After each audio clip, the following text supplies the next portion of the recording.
O Brasil adotou medidas de distanciamento social antecipadamente, mas logo em seguida, sem fôlego, sem planejamento, relaxou as medidas de isolamento social. Com uma das menores taxas de testes por milhão de habitantes, com a negação das evidências científicas e com a gestão sanitária ineficaz, chegamos ao platô da pandemia com uma média de mortes muito alta, cerca de 1.200 mortes diárias. Atualmente, contabilizando a marca de mais de 100 mil mortos, o que leva o Brasil a ser o segundo país com mais mortes pela Covid-19 em todo o mundo, ficamos apenas atrás dos Estados Unidos. Mesmo com esses números alarmantes de casos de infecções e mortes pela Covid-19, os brasileiros ensaiam a retomada da sua vida cotidiana, a abertura do comércio e, consequentemente, a reabertura das escolas. Mas o que os especialistas pensam sobre a reabertura das escolas neste momento? Eu sou Valdinei Ferreira e este é o Intervalo Escolar.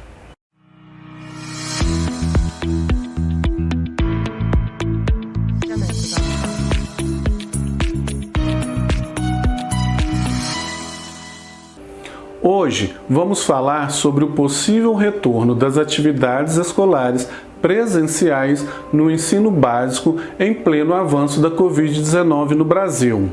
Lembrando que já realizamos um vídeo específico abordando o retorno das atividades escolares na educação infantil. Vou deixar um card deste vídeo aqui no YouTube e deixar também um link na descrição deste vídeo. Não se esqueça também de assinar os nossos canais para receber comunicados sobre as nossas próximas postagens. Bom, a BBC Brasil publicou uma matéria intitulada Coronavírus na Escola, o que diz a ciência sobre os riscos da volta às aulas. A matéria descreveu algumas pesquisas realizadas recentemente e que foram divulgadas em diversas revistas científicas.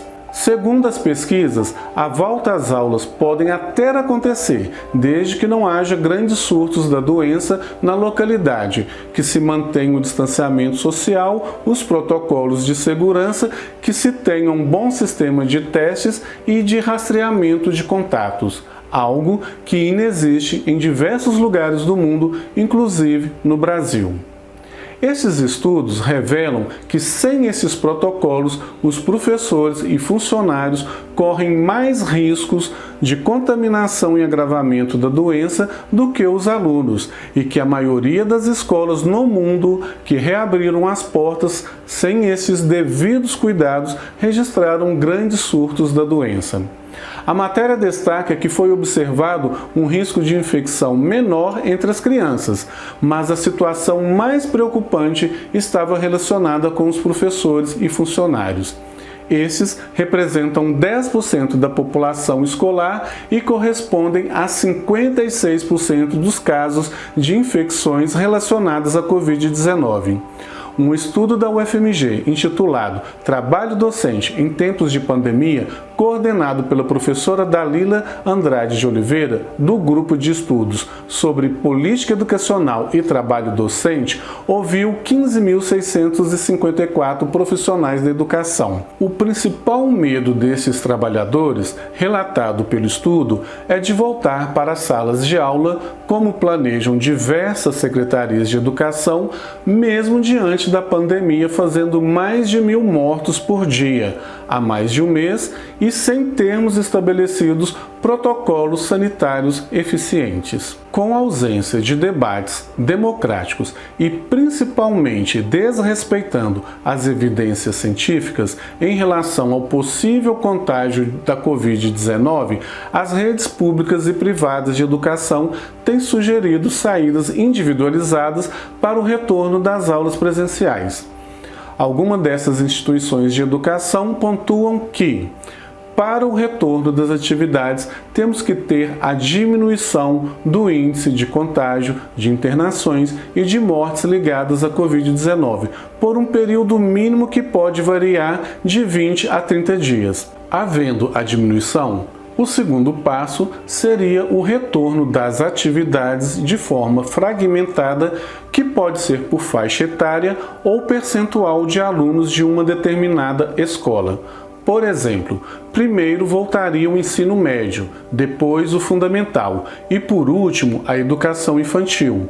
Ou primeiro voltaria 30% de todos os alunos de uma escola, depois 70% e, por último, 100% de retorno. Em casos extremos de avanço da Covid-19, as escolas fechariam novamente, priorizando o isolamento social. Segundo o pesquisador Eduardo Massad, da Fundação Getúlio Vargas, o retorno precipitado das atividades escolares em setembro em São Paulo poderia gerar uma projeção assustadora.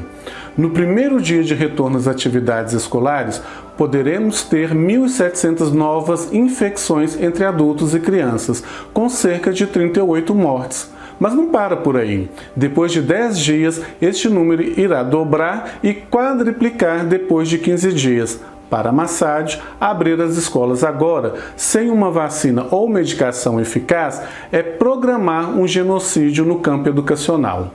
Não só Massad, mas outros especialistas têm explicado que as secretarias escolares públicas e privadas não possuem as mínimas condições de garantir uma segurança eficaz para o retorno das atividades escolares.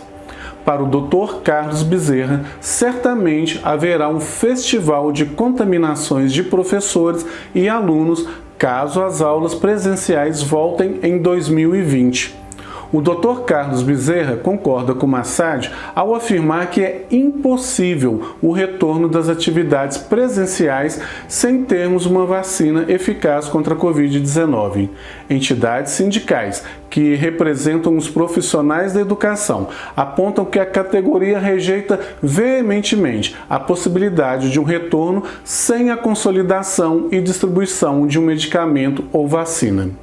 Segundo a Fiocruz, não existe previsão da situação pandêmica melhorar no Brasil nos próximos meses. E se tudo continuar como está, o Brasil deve passar a marca dos 200 mil mortos pela Covid-19 nos próximos 3 meses.